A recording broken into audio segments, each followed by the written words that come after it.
In the vibrant energy of a 1982 recording studio, two musical titans, Michael Jackson and Paul McCartney, united their prodigious talents. With a playful lollipop stick in his mouth and headphones on, McCartney brought his characteristic charm, while Jackson, poised and focused, exuded the raw genius that would soon define a generation. These sessions, born of mutual admiration, were more than just collaboration. They were a confluence of eras, blending their unique sounds to create enduring anthems that transcended the charts and etched their names deeper into music history.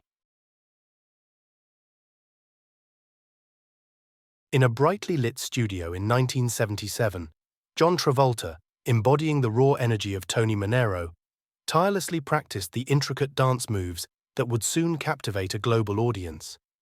Alongside choreographer Denny Terrio, every step and swivel was meticulously refined, transforming simple routines into the electrifying performances that defined the disco era. This dedicated rehearsal, quietly observed by a few, was the crucible where cinematic legend was forged, paving the way for Saturday Night Fever to become a cultural touchstone.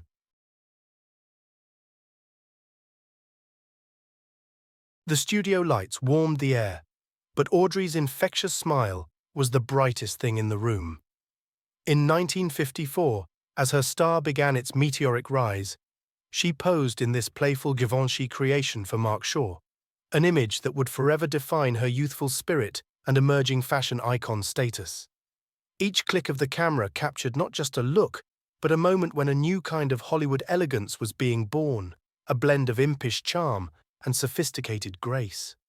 This particular pose, full of whimsy and joy, encapsulates the fresh, innovative style that made her a global phenomenon. Amidst the intense filming of The Godfather, a rare moment of levity broke through. Al Pacino, known for his deep commitment to character, momentarily shed Michael Corleone's stoicism, letting out a booming laugh or shout that lit up the set. Beside him, Diane Keaton, in her Kay Adams attire, watched with an amused smile, embodying a quiet charm that mirrored her character's presence. This candid frame, snapped by Steve Shapiro, reveals the vibrant camaraderie and human spirit thriving behind the scenes of a cinematic masterpiece. The crisp January air in Copenhagen seemed to hold its breath as Harry Belafonte, gesturing emphatically, spoke with his confidant, Sidney Poitier. They had navigated the complexities of fame and the ongoing struggle for civil rights side by side for decades, their bond forged in shared purpose and mutual respect. As they conversed under the airport's awning, their expressions hinted at deep discussions, perhaps about new projects, the state of the world, or simply catching up amidst their demanding lives, a testament to a friendship that transcended the spotlight. The red on-air light glowed faintly in the control room, casting a warm hue on the complex console before her. Dawn tightened her grip on the receiver, her eyes wide with a mix of focus and anticipation as she listened intently to the voice on the other end. This wasn't the glamour of a Hollywood set yet, but the raw, exciting energy of live broadcast, a stepping stone in her journey. Little did she know soon she'd trade this sophisticated equipment for a desert island, enchanting audiences worldwide as a beloved castaway. Under the radiant French Riviera sun, Brigitte Bardot paused by her sleek convertible, her blonde hair catching the breeze as she reached for her purse. This fleeting, candid moment in Saint-Tropez, 1958, became an emblem of her enduring allure and the burgeoning celebrity culture. Her relaxed yet undeniably chic ensemble instantly set trends, turning a simple errand into an iconic statement of freedom and style. She was not just a star, she was the spirit of a new era, making every street her runway. The studio lights gleamed as James Brown unleashed his raw energy, captivating the audience with every soulful move. Johnny Carson, usually composed behind his desk, couldn't resist the infectious rhythm, stepping out to playfully echo the godfather of soul's famous gyrations. For a fleeting moment, the formal talk show dissolved into a spontaneous dance-off, a testament to Brown's undeniable charisma and the universal language of his funk. The scene became a memorable blend of entertainment, bridging cultural divides with a shared moment of joyful, uninhibited motion. The stale air of Heathrow couldn't touch the spark of defiance in John Lydon's eyes, hidden behind dark shades. Fresh from the wreckage of the Sex Pistols, he clutched a cigarette, its smoke a silent farewell to punk's past. Beside him, Nora Forster held the tickets to Miami, a promise of escape and a fresh start. Ahead lay the unknown, but Lydon, ever the provocateur, was already charting a new course, the nascent whispers of public image lutide echoing in his mind. In the soft glow of the studio lights, Katharine Hepburn, poised and elegant, held a cigarette, a symbol of the era's sophisticated defiance.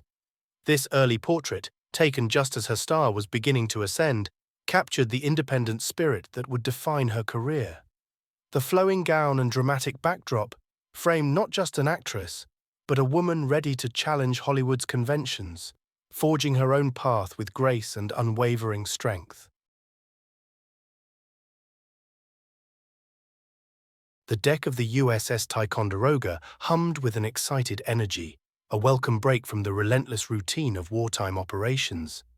As the legendary Nicholas brothers flawlessly glided through their complex steps, Bob Hope, ever the showman, gamely attempted to follow their lead, drawing roars of laughter from the packed decks above. For these sailors serving far from home, this moment of shared joy, music and laughter, brought by a glimpse of Hollywood, was a precious gift, a fleeting connection to the world they were fighting for.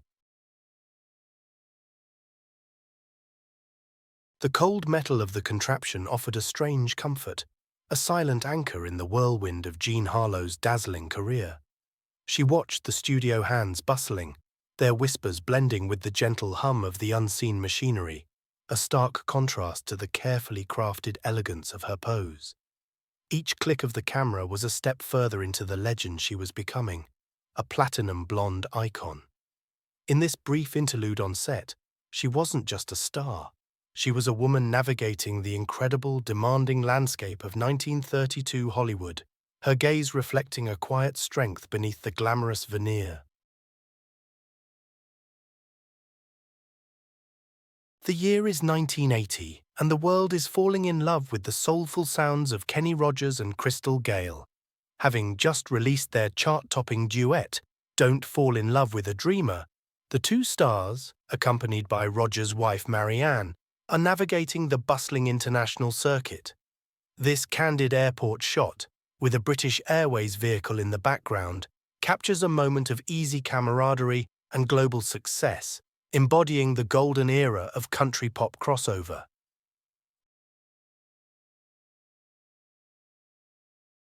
Under the studio lights, Cher transformed, each sequin on her blue jumpsuit catching fire as she struck a pose that exuded pure confidence and star power. This wasn't just an outfit, it was a testament to her fearless style, a sartorial roar in the heart of the disco era. With her long hair and piercing gaze, she commanded the lens, solidifying her status as a timeless icon who wasn't afraid to shine brightest. The image captured not just a moment in time, but the very essence of Cher's enduring legacy. In the vibrant gardens of Clarence House, a young Prince Charles, nearly 3, peered curiously from his father Prince Philip's arms, while baby Princess Anne playfully reached for her father's cheek. Princess Elizabeth, radiant with maternal warmth, cradled her youngest, sharing a loving glance with her husband. This peaceful August afternoon in 1951 captured a fleeting moment of family serenity, blissfully unaware of the profound changes awaiting them just 6 months later, when Elizabeth's destiny as queen would irrevocably alter their lives forever. The studio lights shimmered, catching the sparkle of Rita's smile as she posed. Dressed as a spirited drum majorette, a role from her upcoming film with Astaire, she playfully touched the cannon with a burning sparkler. This image, destined for wartime magazine covers, would become a symbol of joy and resilience for soldiers overseas, a reminder of the dazzling spirit of Hollywood's beloved love goddess. In the bustling studio, the bright lights cast a celebratory glow as Barbara Eden, radiating her iconic charm, prepared for her 4th of July shoot. Perched on a magenta ladder, she embraced the oversized prop firecracker with a mischievous twinkle in her eye, her checkered mini dress and go-go boots perfectly capturing the era's mod fashion. The click of the camera immortalized this moment, transforming a simple publicity photo into a timeless emblem of 1960s pop culture and patriotic exuberance. As the studio lights flared, Pollyann adjusted her pose, the metallic fabric of her dress shimmering under the gaze of the camera. Each carefully placed finger wave, each painted lash, was a testament to the meticulous crafting of a star's image in the burgeoning world of Hollywood. This photograph, more than just a picture, was a statement, a bold announcement of presence in an era when cinema was beginning to define dreams, capturing a moment of timeless allure that would forever be etched into the silver screen's legacy. After years of wartime service flying perilous missions over Germany, Captain James Stewart, now a decorated hero, stood once more on the familiar street of his hometown. His father, Alexander, the steadfast proprietor of J.M. Stewart and Company Hardware, beamed with pride, a silent understanding passing between them. This reunion at the family business, established in 1853, was a grounding moment for Jimmy, a reminder of the simple life and deep roots awaiting him beyond the roar of bomber engines and the glare of Hollywood lights. It was a cherished breath of home before the world called him back to its grand stages.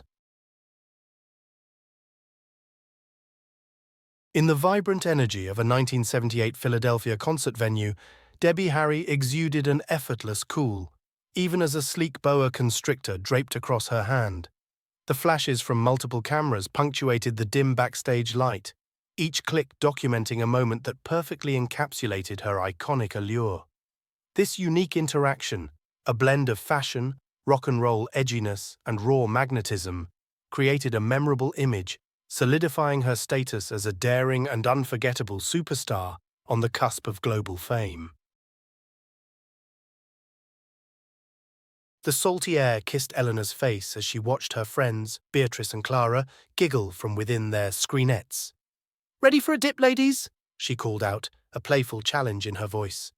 Beatrice, beaming with excitement, reached across to grasp Clara's hand, a silent pact of seaside adventure forming between them.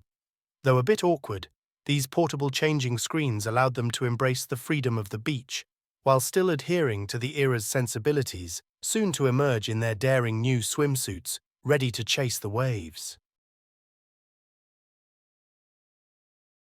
On a crisp autumn day in 1932 London, Vivian Hartley, soon to be known as Vivian Leigh, exchanged vows with barrister Herbert Lee Holman. This photograph captures their pure joy, a youthful promise reflected in their radiant smiles and gentle connection.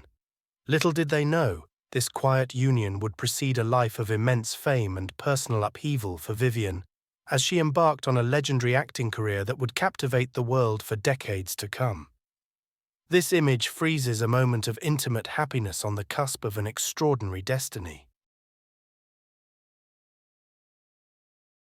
The California sun bathed Charlie Chaplin's veranda as he greeted Max Linder, the French master, whose elegant comedic timing had first sparked his own genius. A genuine smile crossed Chaplin's face, reflecting his deep admiration for the man often called the first international film star. Linder, in turn, offered a warm paternal embrace, recognizing the prodigious talent of his successor. This meeting, a quiet exchange between two comedic titans, solidified a mutual respect that transcended language, forever linking their legacies in the annals of cinema. The flashbulb popped, momentarily freezing Rod Stewart and Alana Hamilton in their glamorous stride. They were a vision of late 70s cool, arm in arm, their matching blonde locks and designer bags making a statement in the bustling airport. Every head turned as the iconic rock star and his striking partner passed, their easy smiles a testament to their celebrity status. This moment, captured forever, encapsulates the dazzling allure of an era when rock and roll royalty reigned supreme.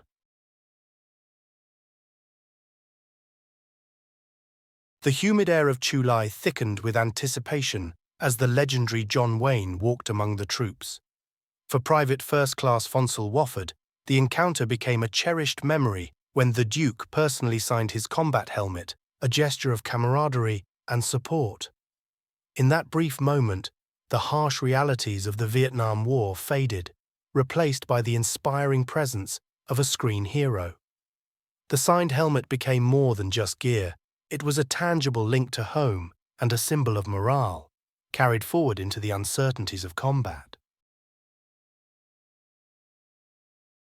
The California sun gleamed on the studio lot as Marilyn, perched serenely on the car, watched Sammy approach with a mischievous glint in his eye. With a burst of energy, he launched himself onto the hood, a wide grin spreading across his face as he struck a pose of joyful abandon. Their playful moment, a spontaneous spark between two vastly different but equally magnetic stars, created a timeless snapshot of Hollywood's golden age, defying the era's rigid norms with a shared laugh and a powerful display of camaraderie. The studio lights warmed the air as Beverly adjusted her grip on the small basket of eggs, a smile fixed for the lens. It was another holiday pin-up, a staple for rising stars in the 60s, designed to plaster her face in magazines just in time for Easter. Perched on the oversized Happy Easter egg, she channeled a playful charm, knowing each click of the camera was another step in building her Hollywood presence, one festive image at a time. The air was thick with the scent of plumeria and excited chatter as Barack and his friends gathered before their senior prom. He straightened his cream blazer, adjusting the male lei around his neck, a broad smile on his face. Kelly, his date, glowed beside him, while Greg and Megan posed for a photo, everyone brimming with the anticipation of a night that felt like the culmination of their youth. This snapshot, taken at Megan's house, captured a fleeting moment of joy and camaraderie, unaware that one of them would one day lead a nation. Amidst the unsettling decor of the Corriver Milk Bar set, Stanley Kubrick, ever the visionary, absorbed every detail. His gaze, sharp and intense, swept over the phallic sculptures and the haunting mural, each piece a deliberate stroke in his cinematic canvas of a dystopian future. This meticulously crafted environment was not merely a backdrop, it was a character in itself, setting the stage for the ultraviolence and moral dilemmas that would make Asterisk a Clockwork Orange Asterisk an unforgettable and often scandalous masterpiece. He knew the film would challenge audiences, and this very set was the crucible of that confrontation, a testament to his uncompromising artistic control. In the bustling studios of 1950s Hollywood, even a simple kitchen set could become the stage for a star's allure. Elaine Stewart, with her captivating smile, took a break from the day's takes to playfully pose, spoon in hand, on the gleaming countertop. This staged moment, blending everyday domesticity with irresistible glamour, was crafted to captivate audiences and solidify her image as both a screen siren and the girl next door. It was a snapshot designed to live long past the studio lights, becoming an iconic representation of an era's idealized star.